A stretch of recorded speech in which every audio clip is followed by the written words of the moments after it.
Financial risk face करना पड़ते हैं, उनको कैसे मैनेज करना है वो हम सीख रहे हैं। और भी हम सीख रहे हैं कि फॉरेन एक्सचेंज रिस्क को कैसे मैनेज करना है। Foreign exchange mean foreign currency में एडवर्स मूवमेंट से जो रिस्क फेस करना पड़ता है, मैनेज करने के लिए। सो फाइनेंशियल रिस्क मैनेजमेंट में हम पढ़ रहे हैं फॉरेक्स रिस्क कैसे मैनेज करना है। एक हमारे पास मेथड है लीड पेमेंट, कि हम अगर फ्यूचर की कोई पेमेंट है तो आज ही क्या करें, डॉलर ख़रीद के रख लें या आज ही एडवांस में पेमेंट कर दें। पैसे नहीं हैं तो बैंक से उधार लेके की जा सकती है अगर इंटरेस्ट रेट लो चल रहे हैं तो। ठीक हो गया। या हमारे पास कुछ हेजिंग इंस्ट्रूमेंट्स हैं, फॉरवर्ड कॉन्ट्रैक्ट। फॉरवर्ड कॉन्ट्रैक्ट का मतलब क्या है, बैंक के पास आज जाए कि भाई 3 माह बाद मैंने इतने डॉलर कहीं पे पे करने हैं तुझसे बाय करके, लेकिन तू रेट मेरे साथ आज फिक्स कर ले। जिसमें हम एक बैंक के साथ कॉन्ट्रैक्ट करेंगे, रेट फिक्स हो गया, 3 माह बाद आप बाउंड हो कि आपने उस रेट पे उतने डॉलर बैंक से बाय करने हैं। बैंक बाउंड है कि उसने 3 माह बाद उस रेट पे आपको उतने डॉलर सेल करने हैं। ये क्या है, फॉरवर्ड कॉन्ट्रैक्ट, जिससे फ्यूचर का रेट जो मर्जी हो, जो रेट आज डिसाइड हुआ इसके ऊपर आप फॉरेन करेंसी बाय करके पेमेंट करोगे। समटाइम बैंक फॉरवर्ड नहीं देता या फॉरवर्ड में रेट हमें बहुत ज़्यादा दे रहा है, तो फिर हम अपना फॉरवर्ड बना सकते हैं through money market hedge. Money market hedge, future में फॉरेन करेंसी में पेमेंट है तो आज हम फॉरेन करेंसी एसेट क्रिएट करेंगे। एसेट क्रिएट करेंगे मीन एक फॉरेन करेंसी अकाउंट में इतनी डॉलर डिपॉजिट करेंगे कि 3 माह बाद इंटरेस्ट के बाद वो उतना बन जाए जितना हमने पे करना है। क्या करेंगे, वो पैसा हम अपनी होम करेंसी में बारो करके उस पर इंटरेस्ट पे करके डिपॉजिट करेंगे और इससे हमारे पास एक कॉस्ट आ जाएगी कि हमें ये ट्रांजैक्शन किस कॉस्ट पे पड़ी, तो हम एक रेट भी निकाल सकते हैं और वो रेट क्या होगा, हमारा फॉरवर्ड का रेट। फॉरेन करेंसी रिसीट है इन फ्यूचर, तो आज हम क्रिएट करेंगे फॉरेन करेंसी लायबिलिटी, मीन वो पैसा आज ही ले लेंगे। कैसे, फॉरेन करेंसी में बारो करके, लेकिन बारो पूरा नहीं करेंगे, उतना बारो करेंगे कि जिसमें इंटरेस्ट ऐड करके वो अमाउंट मिले जो हमें रिसीव होनी है। ताकि उधर से रिसीव होगी तो हम क्या करेंगे, लायबिलिटी पे कर देंगे, लोन पे कर देंगे और साथ इंटरेस्ट पे कर देंगे। हम वो पैसा करेंगे क्या, ला के हम अपनी करेंसी में डिपॉजिट कर देंगे बैंक के अंदर और उसके ऊपर क्या करेंगे, इंटरेस्ट अर्न करेंगे। तो यहाँ से हमारे पास एक कॉस्ट आ जाएगी या रिसीट आ जाएगी, रिसीट आ जाएगी। तो उसको हम कंपेयर करेंगे अपनी उस फॉरेन करेंसी रिसीट के साथ और एक फॉरवर्ड का रेट निकाल लेंगे। बैंक फॉरवर्ड का रेट निकालते कैसे हैं, through interest rate parity. Interest rate parity, currency A into 1 plus interest rate of country A divided by currency B into 1 plus interest rate of country B. तो उससे हमारे पास फॉरवर्ड का rate आता है। फॉरेन एक्सचेंज रिस्क को manage करने के लिए हम क्या कर सकते हैं, फ्यूचर्स में भी एंटर हो सकते हैं। फ्यूचर्स में भी एंटर हो सकते हैं। फ्यूचर क्या है, एक मार्केट है, एक सेपरेट मार्केट है जहाँ पे सिर्फ और सिर्फ ट्रेड होती है। फिजिकली ना कोई चीज़ बाय की जाती है, ना कोई चीज़ सेल की जाती है। हवा के तीर मारे जाते हैं, मीन हवा में ही कोई चीज़ बाय की जाती है और हवा में ही कोई चीज़ सेल की जाती है। लेकिन सिंगल नहीं, वहाँ पे ब्रोकर आपको बताएगा कि कितने कॉन्ट्रैक्ट साइज में आप चीज़ बाय या सेल कर सकते हो। ठीक हो गया। हाँ, वहाँ पे आपको ट्रांजैक्शन कंप्लीट परफॉर्म करना पड़ती है। क्यों, आप इंटरेस्टेड हो सिर्फ ट्रेड मीन गेन या लॉस में, मीन गेन या लॉस के लिए हम फ्यूचर में एंटर होते हैं। तो गेन या loss, buy sell, sell buy दोनों काम करके ही मिलेगा। मीन कोई एक काम किए बिना आप फ्यूचर मार्केट से एग्जिट नहीं कर सकते। अगर आपने फ्यूचर में कोई पेमेंट करनी है तो आपकी हेज स्ट्रैटेजी उसमें होगी क्या, बाय नाउ सेल लेटर। अगर फ्यूचर में कोई चीज़ रिसीव करनी है तो फिर सेल नाउ बाय लेटर। और हमने इसके कुछ स्टेप्स देख लिए। कि सबसे पहले हम टाइमलाइन डिफाइन क्या करेंगे, हेज डेट क्या है और ट्रांजैक्शन डेट क्या है। फिर अपनी हेज स्ट्रैटेजी डिफाइन क्या करेंगे, पेमेंट के अकॉर्डिंगली, इंपोर्ट के accordingly, buy now sell later, receipt sell, या फिर एक्सपोर्ट के accordingly sell now buy later. फिर हम क्या करेंगे, choice of contract and size of contract mean number of contract निकालेंगे। चॉइस ऑफ कॉन्ट्रैक्ट मीन हमें फ्यूचर के काफ़ी सारे कॉन्ट्रैक्ट मिलेंगे, तो हमने कौन सा चूज़ करना है, latest after the transaction date. और नंबर ऑफ कॉन्ट्रैक्ट्स हमने देखना है कि कॉन्ट्रैक्ट साइज़ क्या हमें ऑफर किया गया है, हमारी जो पेमेंट या रिसीट क्या है, डिवाइड करते हुए always in whole number convert करना है। उसके बाद हमने निकालना है गेन या लॉस ऑन फ्यूचर। अगर स्ट्रैटजी है बाय नाउ सेल लेटर, तो पहले बाय देखेंगे किस रेट पे किया है, एट हेज रेट। सेल हमने करना है किस पे, ट्रांजैक्शन डेट पे, तो उसके रेट अप्लाई करने हैं। सेल नाउ बाय लेटर है तो सेल एट हेज डेट और बाय एट ट्रांजैक्शन डेट, उसके रेट यूज़ करते हुए हमने गेन या लॉस निकालना है। फिर हम जाएंगे आगे, गेन या लॉस ऑन स्पॉट निकालेंगे। Mean buy now sell later थी तो actual buying at transaction date कितने की हुई, क्या ख्याल है, और हेज डेट पे क्या रेट चल रहा था, कुड बाय कितने पे हो सकता था, तो इनका डिफरेंस से हम गेन या लॉस ऑन स्पॉट निकालेंगे। उसके बाद हेज एफिशिएंसी निकालेंगे। हेज एफिशिएंसी,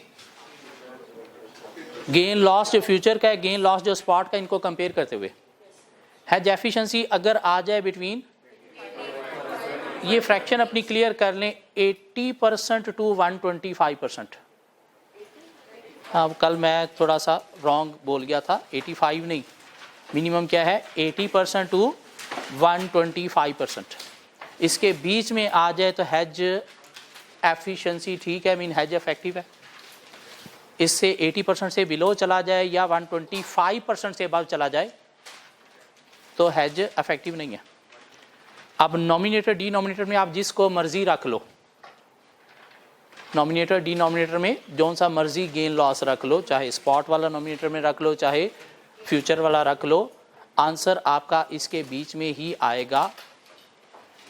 अगर एक नॉमिनेटर रखने से दूसरे डिनोमिनेटर के साथ इसके बीच में आया है तो चेंज करने से भी इसी के बीच में आएगा, 80% टू 125%।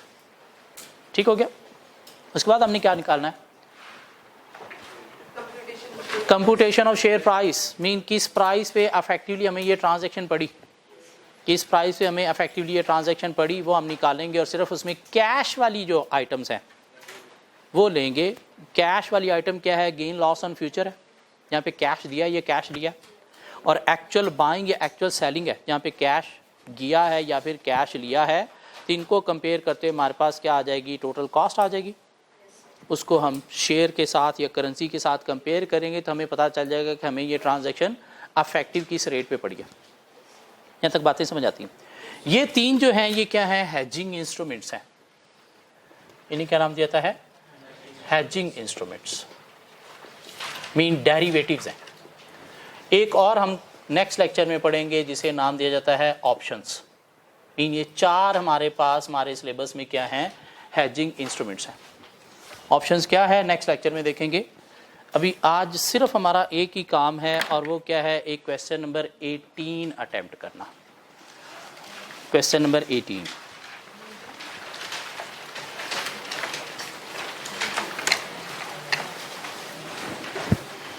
थोड़ा सा औखा क्वेश्चन है, मतलब ट्रिकिकल है, रेट कहाँ पे कौन सा यूज़ करना है। क्वेश्चन नंबर 18 में आ जाएं प्लीज़। क्वेश्चन नंबर 18 में रिक्वायर्ड का वर्ड आपको पहले पैराग्राफ के एंड पे मिल रहा है। इसको यहाँ से कट करके नीचे ये जो पार्ट ए है इसके ऊपर ले आएं। कट पेस्ट करना आता है, मीन वहाँ से यूँ एरो डाल के पार्ट ए के ऊपर ले आएं। So required part A, compute the gain और loss on the above transaction if these were carried out without hedge, without hedge, spot पे, मीन ना कोई फॉरवर्ड का रेट यूज़ करना है, ना कोई इंटरेस्ट रेट यूज़ करने हैं, ना कोई फ्यूचर के रेट यूज़ करने हैं। स्पॉट रेट के अकॉर्डिंगली अगर ट्रांजैक्शन हम परफॉर्म करें तो क्या गेन या लॉस होगा। विद हेज कौन सा देखना पड़ेगा क्वेश्चन के अंदर। उसने अगर फॉरवर्ड के रेट दिए हैं तो फॉरवर्ड, इंटरेस्ट रेट दिए हुए हैं तो मनी मार्केट हेज, अगर फ्यूचर्स के रेट दिए हुए हैं तो फिर future. And compute the effective foreign exchange rate applicable to the hedge transaction, और एंड पे आपने रेट भी निकालना है कि किस रेट पे ये आपको ट्रांजेक्शन पड़ी।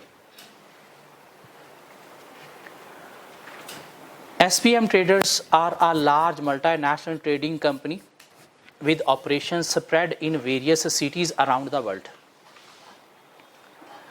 The finance director of the company wants to implement a hedging policy within the company that would prescribe use of foreign currency future as a hedging instrument.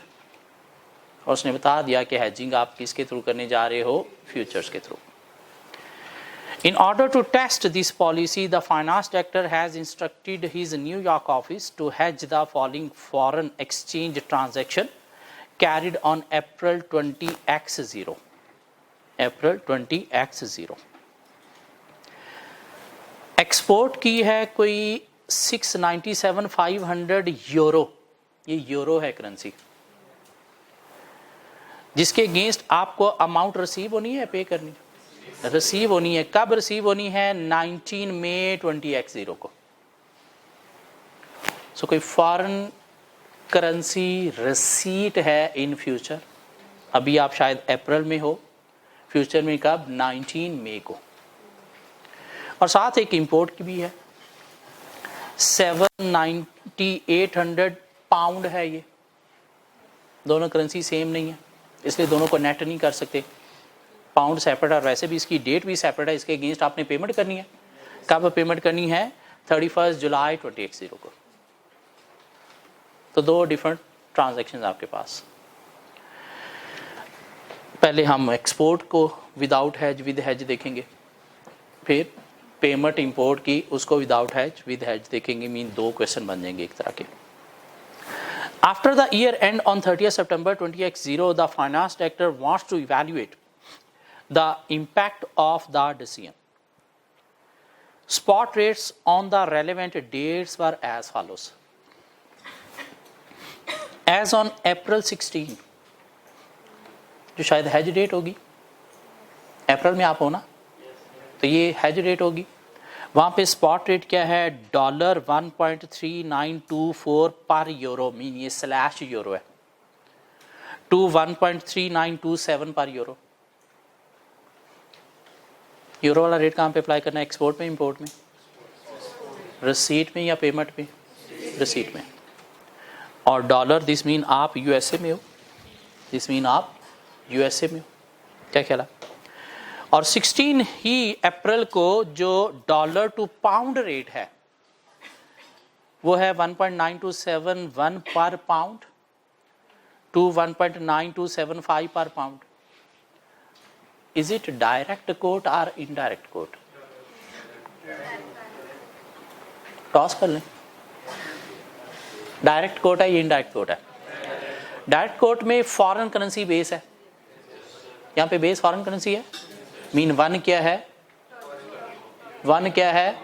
Pound या यूरो, तो foreign currency base है, तो ये क्या है? Direct quote. Direct quote में multiply का case होता है। क्या कहला है? पे मोर में लार्ज रेट के साथ मल्टीप्लाई करेंगे, रिसीव लेस में छोटे रेट के साथ मल्टीप्लाई करेंगे। Okay. As on May 19 mean export की सूरत में जो ट्रांजैक्शन डेट है, एक्सपोर्ट रसीट की सूरत में जो ट्रांजैक्शन डेट है, उस पे डॉलर टू यूरो ये रेट है।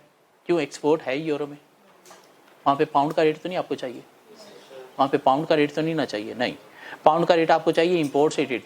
और इंपोर्ट की जो ट्रांजैक्शन डेट है वो क्या है? 31 जुलाई, तो वहाँ पे आपको डॉलर टू पाउंड रेट दिया गया। मीन स्पॉट रेट हमें मिल गए एट हैज रेट भी और एट ट्रांजैक्शन रेट भी। Futures rates on the relevant dates were as under. दो तरह के फ्यूचर हैं, maturing on 30 June and maturing on 30 September. अब आपको देखना पड़ेगा कौन सा फ्यूचर आपको एक्सपोर्ट में यूज करना है और कौन सा फ्यूचर आपको इंपोर्ट में यूज़ करना है। एक्सपोर्ट में आपने यूरो फ्यूचर लेना है या पाउंड फ्यूचर लेना है? यूरो। कौन सा? 19 मई को आपने ट्रांजैक्शन परफॉर्म करनी है, 30 जून वाला latest after the transaction date. क्या ख्याल है? तो सितंबर वाला काट दे, जिंदगी आसान बना ले। क्या ख्याल है? ऐਵੇਂ रहेगा तो कहीं नज़र उधर ना पड़ जाए। और उसके बाद हमें स्टर्लिंग वाला फ्यूचर दिया गया। कब ट्रांजैक्शन परफॉर्म करनी है? 31 जुलाई को, तो जून तो उससे पहले आ गया, तो सितंबर वाला लेंगे, जून वाला काट दो। और उसके बाद इनके फ्यूचर के रेट्स दिए गए हैं। हैज डेट पे मीन 16 अप्रैल पे पर यूरो और पर पाउंड भी।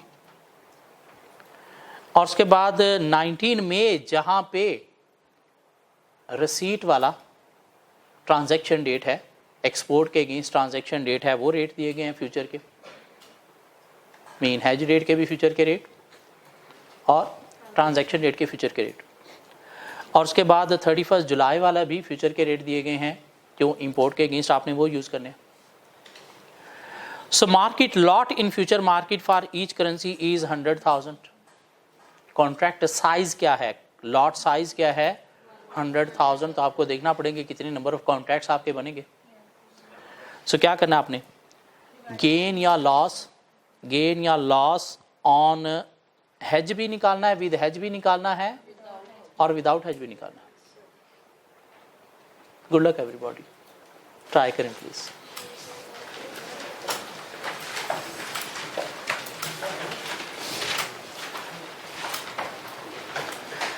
विदाउट हेज क्या है? हमारा क्वेश्चन नंबर 1, 2, 3 जो हमने किए थे, मीन सिंपल कन्वर्ट करना है कि इसके अगेंस्ट हमारे डॉलर कितने बनेंगे।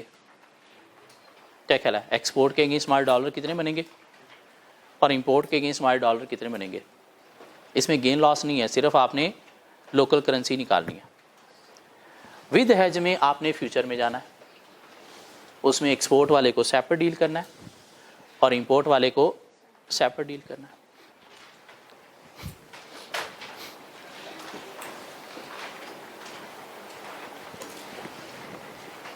अगर कल वाले क्वेश्चन जाके प्रैक्टिस किए हैं तो ये क्वेश्चन आप करने के काबिल हो। अगर कल वाले क्वेश्चन जाके प्रैक्टिस नहीं किए तो अभी टाइम वेस्ट नहीं करना, तुमसे ना हो पाएगा।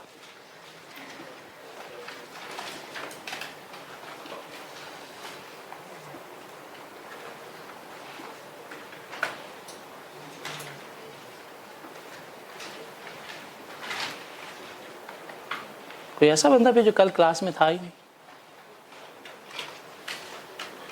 गन है किसी के पास? गन लेके आया? नेक्स्ट टाइम साथ गन लेके आनी।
बाय करते वक्त पे मोर है, सेल करते वक्त रिसीव लेस है।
इस चैप्टर का सबसे औखा क्वेश्चन अगर ये हो गया, दिस मीन आपकी बुक का सबसे औखा चैप्टर आपका हो गया।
चलिए आए मिलकर डिस्कस करते हैं। आप लोग सच्ची सीरियस हो गए हो, आओ करते हैं। सो विदाउट हज की पहले बात करते हैं। हमारे पास दो ट्रांजैक्शंस हैं, एक एक्सपोर्ट है, एक्सपोर्ट बोले तो रिसीट है। कितनी रिसीट है? कितनी रिसीट है? 697,500 वाट यूरो। कब? 19 मई को। और एक इंपोर्ट है हमारे पास, मीन पेमेंट है कितनी?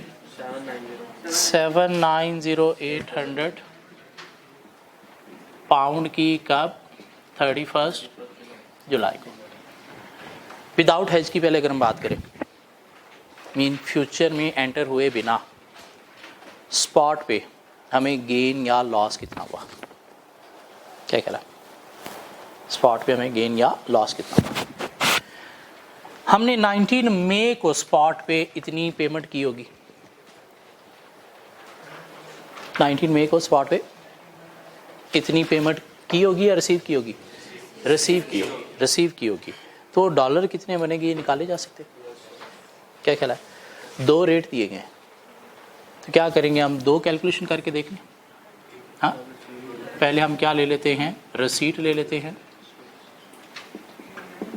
Of euro 697,500।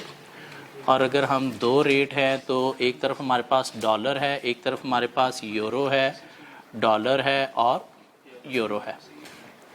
19 मई को हमें 2 रेट दिए गए हैं इसके 1.3891 अगेंस्ट 1। क्या कह रहा है? दूसरा रेट क्या? 1.3895 अगेंस्ट 1। ऐसी कितनी यूरो है? 697,500 against x, 697,500 against x, mean dollar हम फाइंड करने जा रहे हैं। क्या कहला? Cross multiplication. तो क्या बना? x is equal to 697,500 into 1.3891।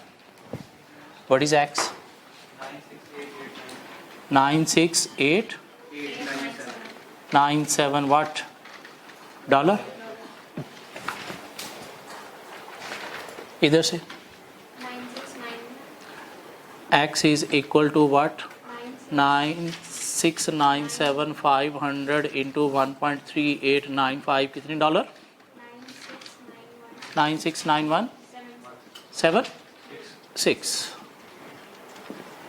पे मोर और रिसीव लेस? Receive less. क्यों? रिसीट है, रिसीव लेस। और रिसीव लेस में जो हमारे पास लोअर अमाउंट है वो कौन सी है?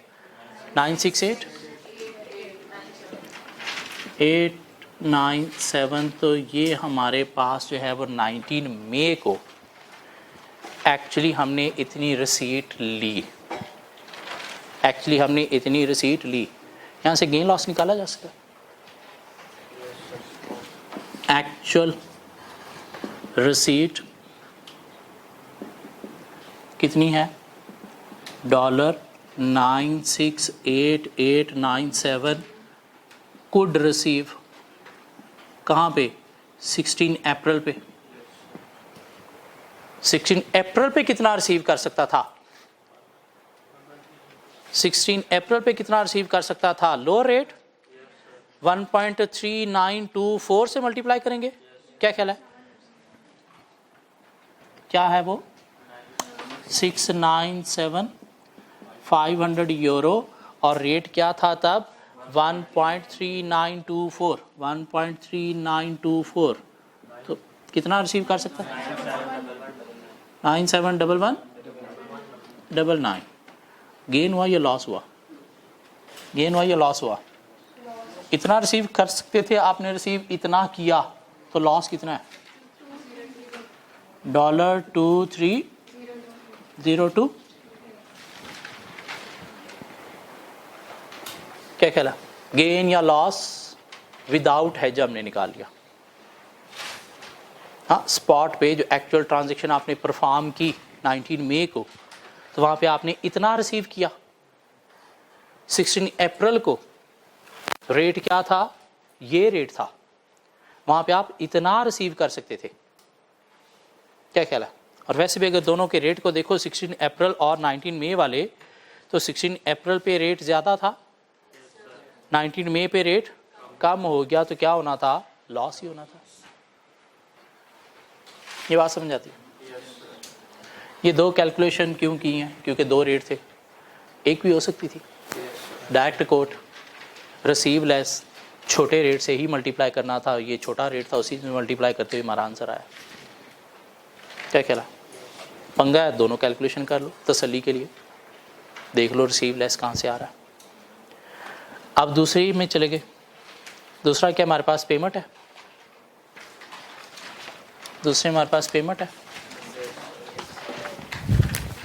यहाँ पे वो कर लेते। तो दूसरे केस में जी हमारी पेमेंट है कितनी, 7,908 पाउंड की ऑन 31 जुलाई। क्या ख्याल है?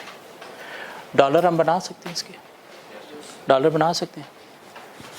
ये करने की अब मेरा नहीं ख्याल ज़रूरत है। सिंपली अगर हम एक्चुअल रिसीव पेमेंट और कुड पे दोनों अगर कर लें तो गेन या लॉस आ जाएगा। क्या ख्याल है? So actual payment 7,908 into multiply करोगे किस रेट से, पे मोर किससे आएगा, 1.9339, 9.339 से पे मोर आएगा कितना, 11529, 1529 328 डॉलर। क्या ख्याल है? कुड पे इन पेमेंट हो सकती थी 7,908। 16 अप्रैल पे क्या रेट था पे मोर का, 1.9275, 1.9275 पाउंड वाला रेट, यूरो वाला नहीं, पाउंड वाला रेट 1.9275 कितना, 247 गेन हुआ लॉस हुआ, गेन हुआ लॉस हुआ, गेन हुआ लॉस हुआ, इतना आपने पे किया, इतना कर सकते थे, तो यहाँ से भी क्या हुआ लॉस कितना, 561 डॉलर का। क्या कह रहा है? क्यों रेट देखें अगर वहाँ पे भी तो रेट क्या हुआ, ज़्यादा हो गया। पेमेंट की सूरत में ज़्यादा होना नुकसानदेह है, रसीद की सूरत में क्या हुआ था, कम हुआ था, और कम होना नुकसानदेह था। सो विदाउट हैज ये दोनों पे लॉस आ रहा है। अब चलते हैं विद हैज की तरफ।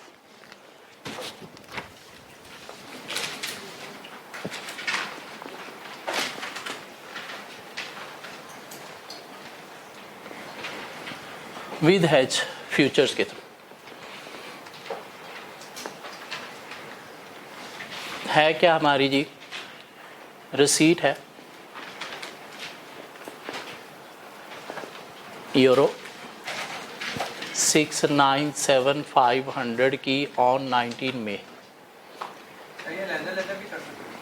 दोनों लहदा करने लगे। रिसीट की सेपरेट हैजिंग करेंगे, पेमेंट की सेपरेट करेंगे, क्यों, दोनों का रेट डिफरेंट निकालना है हमने। क्या ख्याल है? और वैसे भी डेट डिफरेंट है, इसलिए कंबाइन कर नहीं सकते, करेंसी भी डिफरेंट है। सो पहला हम काम क्या कर रहे हैं जी, टाइम लाइन बनाएंगे अपनी, हैज डेट,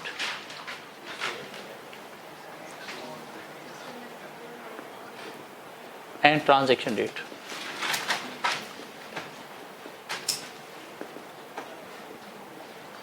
हैज डेट क्या है हमारी, 16 अप्रैल, और ट्रांजैक्शन डेट है हमारी 19 मई। Hedge strategy, sell now buy later, क्यों, रिसीट है।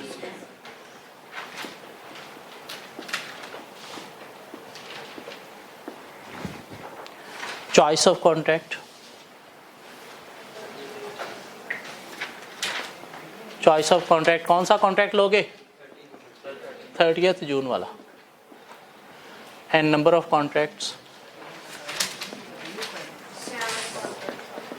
Number of contract 697, 500 divided by 100,000, 6.975 approximately 7 lots या कॉन्ट्रैक्ट्स। क्या ख्याल है? उसके बाद हम आगे जी गेन और लॉस ऑन फ्यूचर। सेल करना है पहले हमने, फिर हमने बाय करना है। 7 contracts of 100,000 each, 7 contract of 100,000 each. Sell हम करेंगे कहाँ पे? हेज डेट पे। बाय हम करेंगे कहाँ पे? ट्रांजैक्शन डेट पे। तो सेल करते वक्त हेज डेट का प्लीज़ मुझे रेट बता दें, फ्यूचर में से कौन सा आप यूज़ करोगे? 1.3875। क्यों? सेल है तो रिसीव लेस, मल्टीप्लाई का केस है, डायरेक्ट कोट है तो रिसीव लेस किससे आएगा? 1.3875 से 9750। ये बात समझ आती है? अब बाय हमने करनी है ट्रांजैक्शन डेट पे। ट्रांजैक्शन डेट क्या है? 19 मई। बाय करते वक्त पे मोर होगा, रेट मुझे बताइएगा जरा क्या होगा? 1.3848। 1.3848 कहां से निकला है ये किसी को ना पता चला हो? बताओ, मैं उसे गोली मारूं। 96360। सो इतनी आपकी इनफ्लो है, इतना आउटफ्लो है, तो क्या मिला यहां से? 190 का गेन। किसी को ये काम समझ ना आया, ये रेट ही क्यों यूज किया? प्लीज किसी को ये समझ ना आया मैंने ये रेट क्यों यूज किया? सेल आपने किया है सर कहाँ पे? हेज डेट पे। हेज डेट है आपकी 16 अप्रैल। तो 16 अप्रैल वाले फ्यूचर के रेट आपने देखने हैं 16 अप्रैल वाले कॉलम में। और सेल करते वक्त रिसीव लेस है और हम सितंबर वाला कॉन्ट्रैक्ट ऑलरेडी काट चुके हैं, जिसमें सिर्फ जून वाले कॉन्ट्रैक्ट को देखना है। और उसमें रिसीव लेस आएगा कहाँ पे? 1.3875 पे। क्यों? मल्टीप्लाई का केस है। क्या ख्याल है? उसके बाद आपने बाय करना है ट्रांजैक्शन डेट। ट्रांजैक्शन डेट बोले तो 19 मई, तो 19 मई वाले कॉलम को देखना है। और क्या करना है? बाय। बाय में क्या करना है? पे। पे मोर कैसे आएगा? Higher rate 1.3848। पक्की बात है? चलो आगे पूछ लो, अगर किसी को ये समझ नहीं आई तो। किसी को समझ नहीं आई तो पूछ लो प्लीज, ये रेट ही क्यों यूज किया? चलो आगे। गेन और loss on spot.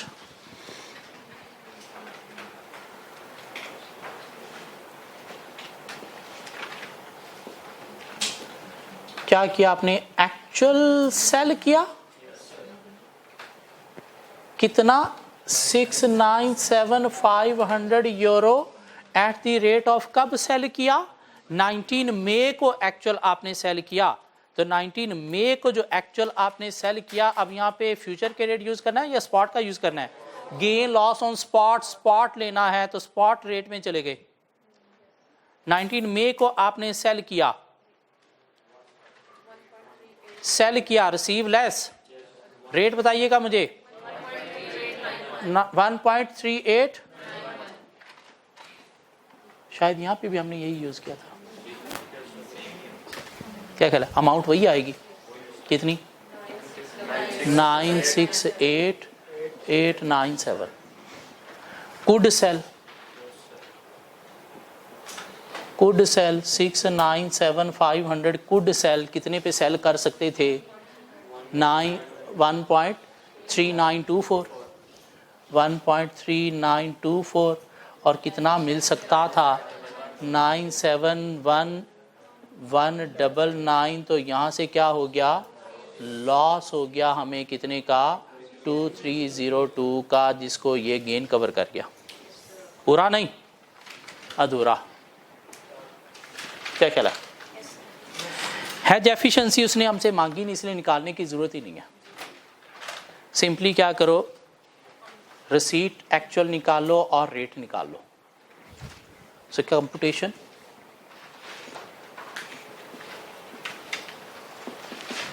Of receipt and rate।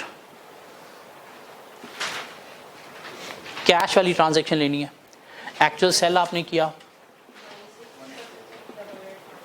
Actual sale आपने किया 968897 पे, और गेन ऑन फ्यूचर आपको हुआ 1890 को, तो नेट प्रोसीड आ गई हमारे पास 970787। कितने के अगेंस्ट? 697,500 यूरो के अगेंस्ट। तो प्लीज़ मुझे इफेक्टिव रेट बता देंगे? Effective rate 1.39।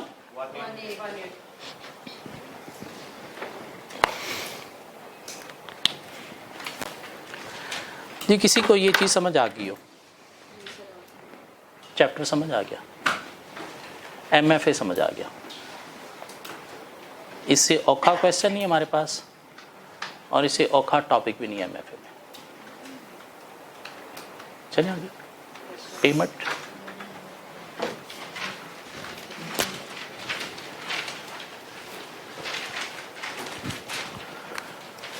सो हमारे पास जी पेमेंट है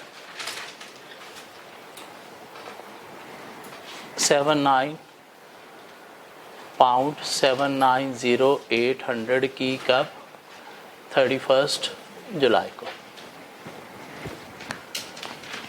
तो हमारी टाइम लाइन क्या कहती है कि जो हेज डेट है वो है हमारी 16 अप्रैल, और ट्रांजैक्शन डेट है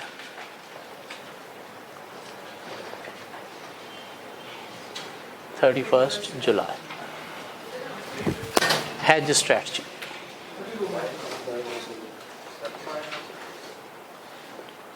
बाय नाउ सेल लेटर है। क्यों?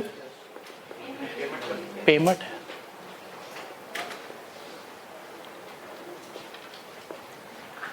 चॉइस ऑफ कॉन्ट्रैक्ट, कौन सा कॉन्ट्रैक्ट? 30 सितंबर लेटेस्ट आफ्टर ट्रांजैक्शन डेट। क्यों? जून वाला इससे पहले है। नंबर ऑफ कॉन्ट्रैक्ट्स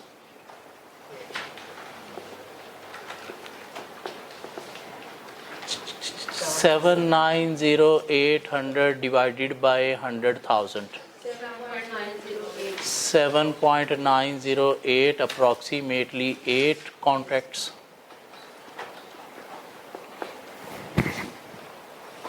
ठीक है। गेन और loss on future,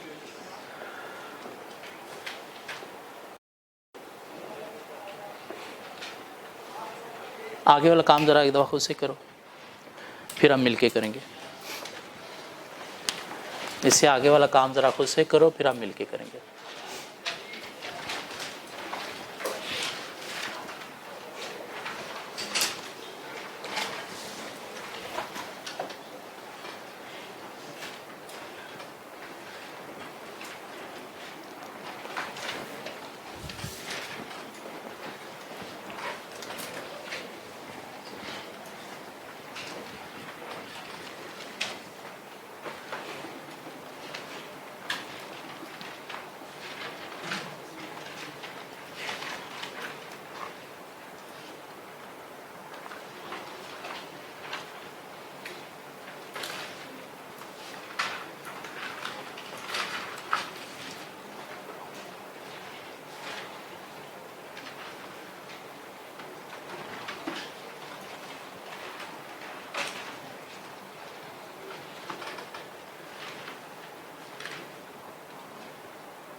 Buy now, sell later, buy, pay more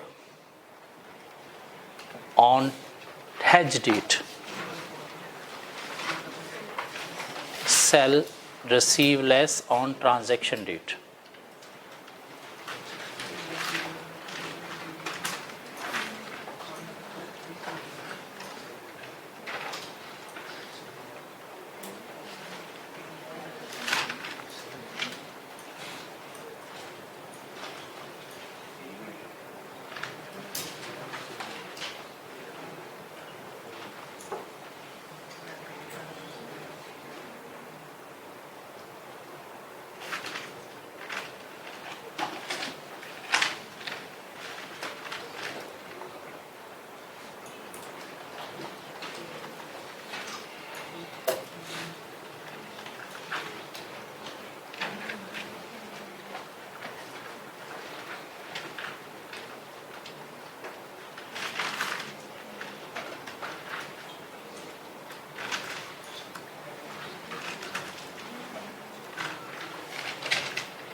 जी मुझे करवा देंगे, यहाँ पे रेट मुझे बता दें।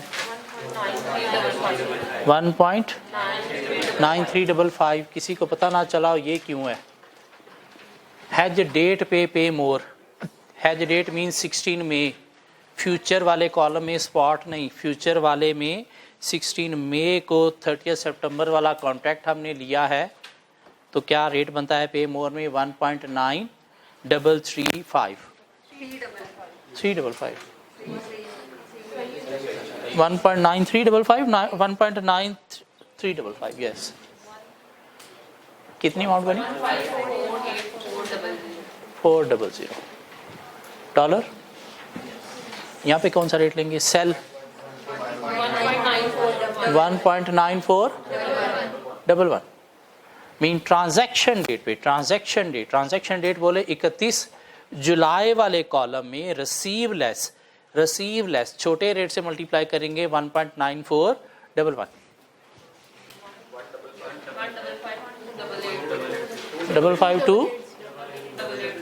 552 गेन और लॉस 4480। इतनी आपका आउटफ्लो है, इतना आपका इनफ्लो है, तो क्या हुआ? गेन। उसके बाद computation of net cost and rate. So actual जो आपने बाय किया कैश वाली ट्रांजैक्शन 1529,328, गेन ऑन फ्यूचर आपको हुआ कितना? 4480 का। ये आपका आउटफ्लो है, ये आपका इनफ्लो है, तो नेट में कॉस्ट क्या बनेगी? 1524848 और अगेंस्ट 790,800 पाउंड, तो इफेक्टिव रेट आपको क्या पड़ा? 1.9282। ये क्या है आपका इफेक्टिव रेट। ये डॉलर पर पाउंड, जैसे ये था डॉलर पर यूरो, ये है डॉलर पर पाउंड। क्यों? क्वेश्चन के अंदर जो रेट दिया गया वो क्या दिया गया है? डॉलर पर यूरो, तो एंड पे भी क्या निकला? डॉलर पर यूरो। जी, यहाँ तक तो बातें समझ आई हूँ। फॉरवर्ड कॉन्ट्रैक्ट हमने कवर कर लिया, मनी मार्केट है जो हमने कवर कर लिया, फ्यूचर्स हमने कवर कर लिया। पीछे एक हेजिंग इंस्ट्रूमेंट और रह गया, ऑप्शंस। होपफुली नेक्स्ट लेक्चर में उसकी बातें करेंगे।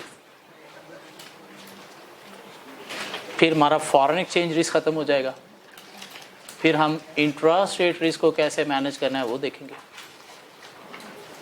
भाग जाओ, कल मिलते हैं। ये क्वेश्चन मुझे कल एज ए असाइनमेंट 7 अटेम्प्टेड चाहिए, एक दफ़ा ये क्लास वाला, एक दफ़ा और